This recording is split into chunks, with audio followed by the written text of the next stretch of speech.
Welcome to the 2021 Nautilus Book Awards Author Spotlight Series. I'm your host, Christine Upchurch. Now celebrating 21 years of honoring better books for a better world, Nautilus Book Awards continues to embrace books from a wide spectrum in the publishing industry. Books which radiate hope and wisdom.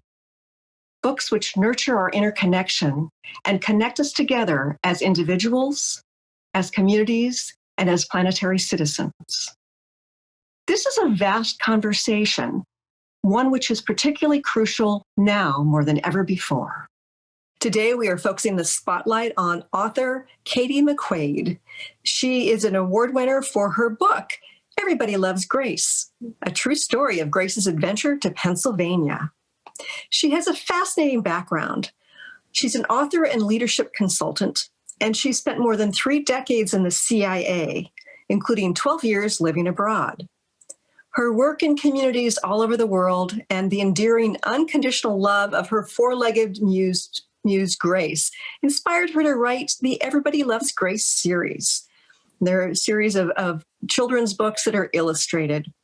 Parents, kids of all ages, executives, and organizational leaders hail the series as a beacon of hope and inspiration for anyone navigating change or challenging circumstances. She is an award-winning author in the silver category of children's illustrated fiction. I would like to welcome award-winning author Katy McQuaid. Welcome, Katy, and congratulations. Thank you, Christine. It's great to be here. You know, when I read your bio, I was just so fascinated by the fact that you've had all these adventures working for the CIA and traveling abroad.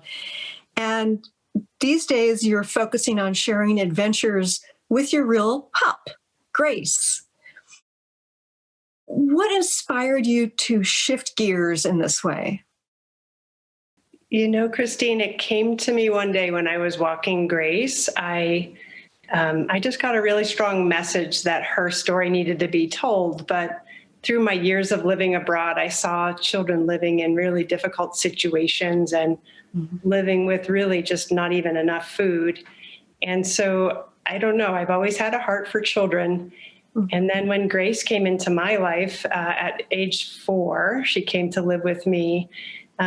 I just watched what she was doing, and I thought, you know what? I think her story can be an inspiration for children. And so I started writing the books. So what is it about her story that you thought would be an inspiration for children? Grace had a difficult background. She had 20 puppies. She lived on a farm, and it wasn't the best situation. And so the owner decided she needed to find a safe home for Grace. And I think what's unique about Grace is that coming to live with me, she was on a plane all by herself and didn't know what she was in for. And I thought if her story could be told to children, those that are going through difficult changes in life, maybe it could encourage them that things could turn out well and that there would be possibilities that they couldn't even imagine at the other side of a significant change. I think about reading children's books, and so many of them focus on the children as the main characters, and yet your book focuses on Grace.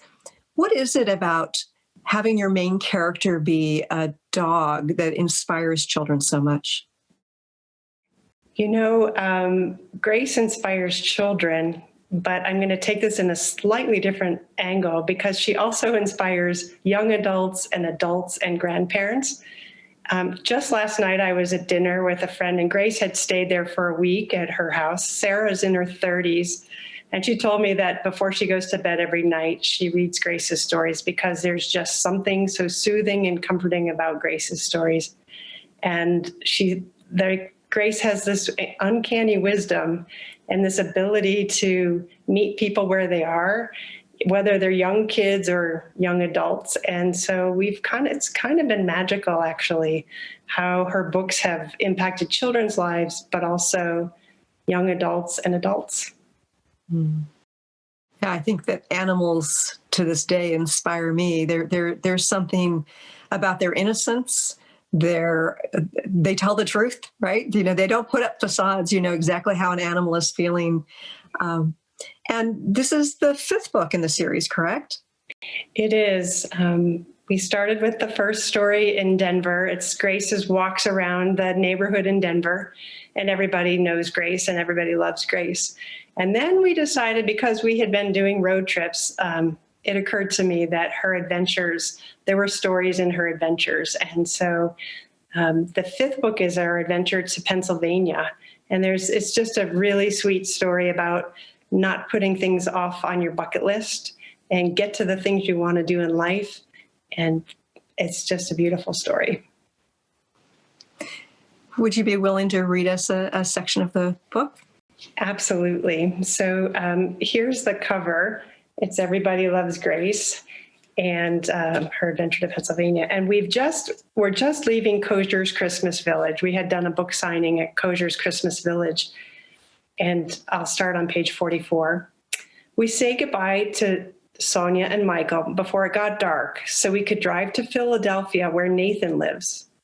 It was only a couple of hours drive to get there, which seemed very short after spending 4 days in the car driving from Denver to Burnville. We did a short, quick drive through the historic parts of Philadelphia because I was in a hurry to get to Nathan's apartment. Mommy and I were planning to stay a few days so we would see the sights of the city another day.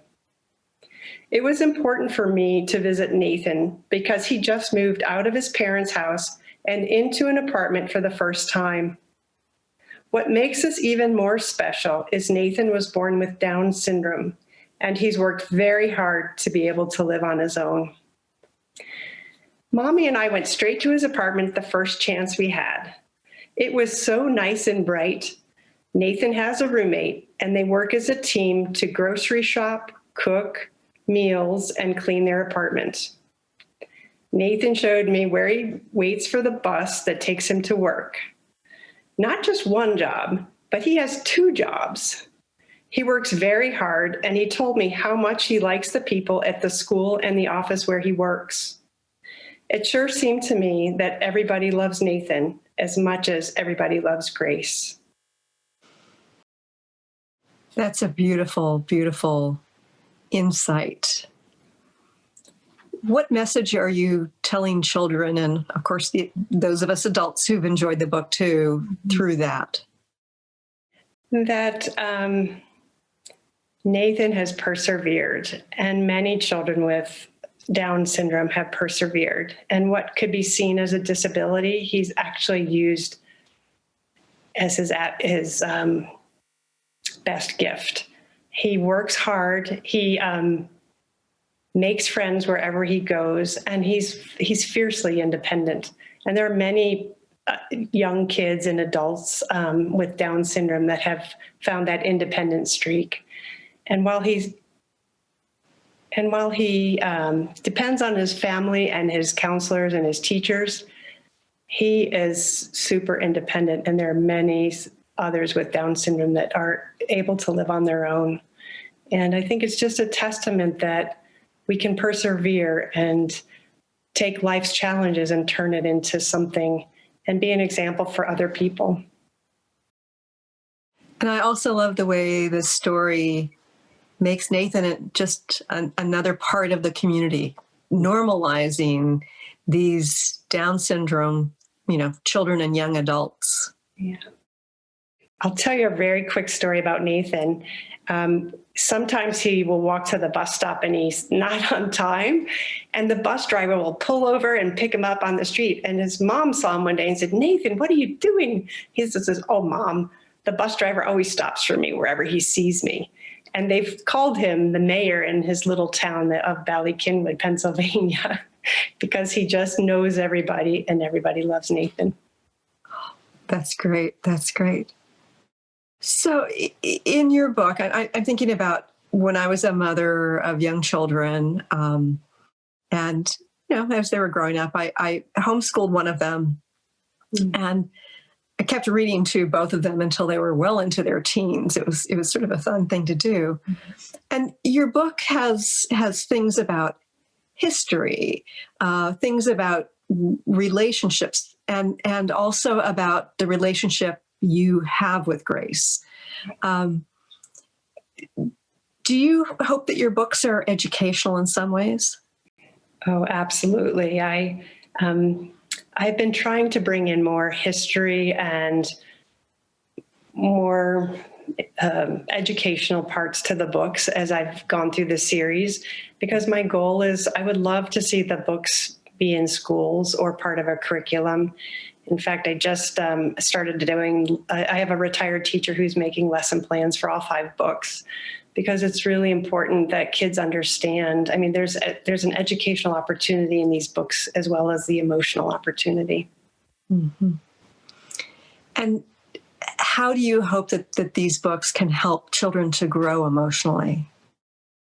My hope is that, one, it will give them courage to address life's challenges. Grace talks about listening, and she talks about being open with her emotions. And I think there's a real opportunity through Grace's story and her optic for kids to be able to share and know that challenges will come, but they can overcome them.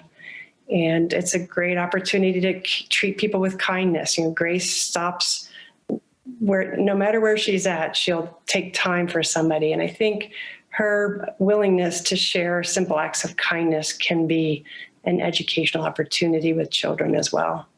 Mm-hmm. Yeah.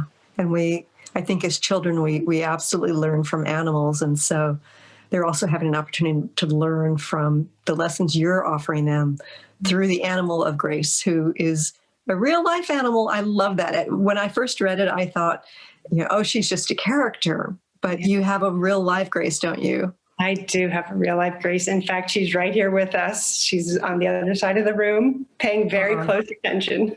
That's great. That's great.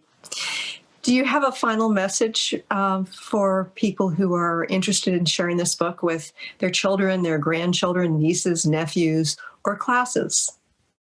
I think the message would be Grace's books are a great opportunity, and this one in particular, to share the message of love and kindness, and also the opportunity to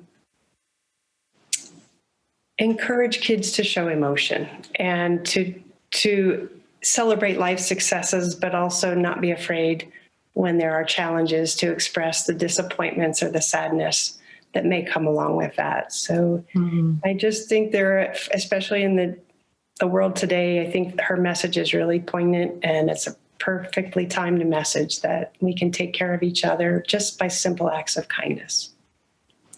And has Grace been a teacher to you as well? Oh, absolutely. Every day. Every day. I just love this. Katy McQuaid, thank you for sharing these stories with us. And congratulations on being a silver winner of the Nautilus Book Awards. And thank you for joining us here today. Thank you.